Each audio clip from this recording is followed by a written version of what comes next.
দুপুর একটা নিউজ 24 নামে অনুসরা রয়েছে আপনার সঙ্গে। বেহাল শহরের এই দুই সেতু বাঘাযতীন ব্রিজ এবং আম্বেদকর, এই দুটি ব্রিজের স্বাস্থ্য মোটেই ভালো নয়। এক সমীক্ষায় উঠে এসেছে এমনই তথ্য।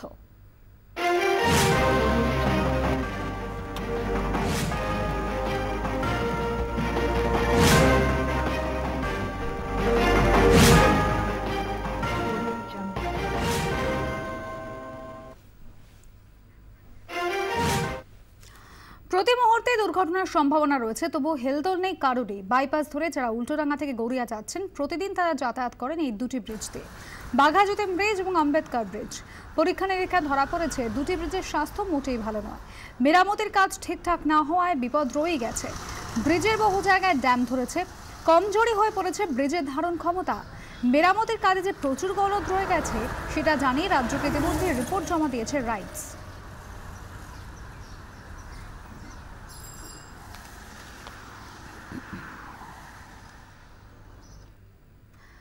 বাঘাযতীন ফ্লাইওভার এবং আম্বেদকর ফ্লাইওভার, দুটি ফ্লাইওভারই বেশ কিছুদিন আগে রিপেয়ারিং এর কাজ হয়েছে। সেজন্য বাঘাযতীন ফ্লাইওভার বেশ কিছুদিন বন্ধ রাখা হয়েছিল, কিন্তু পরীক্ষা নিরীক্ষায় দেখা যাচ্ছে যে রিপেয়ারিং ওয়ার্কগুলো হয়েছে সেগুলো মোটেই ঠিকঠাকভাবে হয়নি। ব্রিজের নিচের অংশ দেখলেই বোঝা যাচ্ছে বিভিন্ন জায়গায় এবড়োখেবড়ো হয়ে রয়েছে। এমনকি দুটো ব্রিজে বিভিন্ন জায়গায় যেভাবে রিপেয়ার করা উচিত ছিল তেমনও হয়নি। ফলে এই ব্রিজগুলো কতটা শক্তপোক্ত, দিনে কতগুলো গাড়ি চলাচলের উপযুক্ত, তা নিয়ে আরও পরীক্ষা নিরীক্ষার প্রয়োজন রয়েছে বলে মনে করছে রাইটস। শ্রেয়সী গাঙ্গুলি আমাদের প্রতিনিধি রয়েছেন আমার সঙ্গে টেলিফোন লাইনে। শ্রেয়সী, রিপেয়ারিং এই কারণেই করা হয় যাতে ব্রিজগুলো আরো ভালো অবস্থায় ফিরে আসতে পারে, সেখানেই গলদ রয়েছে। এই রিপেয়ারিং কারা করলো তাহলে? দেখো, রিপেয়ারিং যখন করা হয়েছিল সেটা বেশ কয়েক বছর আগে, তোমার স্মরণে থাকবে হয়তো যে সেই সময় কিন্তু বাঘাযতীন ফ্লাইওভার বেশ কিছুদিন বন্ধ ছিল। এমনকি আম্বেদকর ফ্লাইওভার অর্থাৎ তৃণমূল ভবনের সামনে যে ফ্লাইওভার রয়েছে সায়েন্স সিটি মোড়ে, সেখানেও কিন্তু বেশ কিছুদিন আগে রিপেয়ারিং ওয়ার্ক বেশ কিছু হয়েছিল এবং সম্প্রতি রঙও করা হয়েছে। কিন্তু যে বিষয়টা খুব সিগনিফিকেন্টলি এই পরীক্ষা নিরীক্ষার সময় চোখে পড়েছে, সেখানে দেখা যাচ্ছে যে রিপেয়ারিং ওয়ার্কটা যেভাবে করার কথা ছিল সেটা করা হয়নি।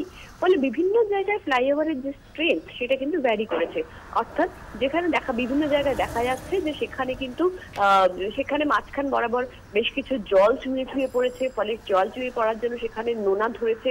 এবং যে কোনো জায়গায় নোনা ধরলে যে কোনো ব্রিজের স্বাস্থ্যের পক্ষে সেটা মোটেই খুব ভালো জিনিস নয়। সেখানে শ্যাওলা ধরেছে।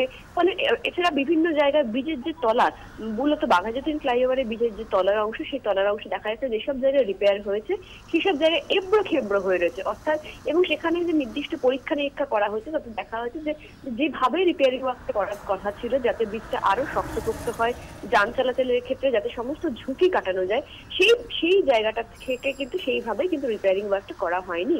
আর সেই জায়গা থেকে দাঁড়িয়ে কিন্তু রাজ্য সরকারকে যে রিপোর্ট দিয়েছে, রাজ্য সরকার এই 5টা ব্রিজের স্বাস্থ্য পরীক্ষা করতে বলেছিল রাইটসকে, এবং তারই ভিত্তিতে কিন্তু রাইটস যে রিপোর্ট দিয়েছে সেখানে রাইটস বলছে যে এই দুটো ব্রিজের স্বাস্থ্য নিয়ে কিন্তু তাদের সংশয় রয়েছে এবং সেক্ষেত্রে তারা বলছে যে তাদেরকে আরো কিছুটা পরীক্ষা নিরীক্ষা করতে দেয়া হোক এবং সেক্ষেত্রে তারা বুঝতে পারবে যে এই ব্রিজে কতগুলো গাড়ি চলতে পারে বা দিনে কতক্ষণ গাড়ি চলাচলের উপযোগী, কিংবা ব্রিজের যে সমস্ত অংশে রিপেয়ারিং ওয়ার্ক ঠিকভাবে হয়নি, অর্থাৎ যে একটা ব্রিজকে শক্তপোক্ত করার জন্য বা ব্রিজের ত্রুটি ঢাকার জন্য রিপেয়ারিং ওয়ার্ক করা হয়েছিল, কিন্তু সেই রিপেয়ারিং ওয়ার্কটা ঠিক করে হয়নি।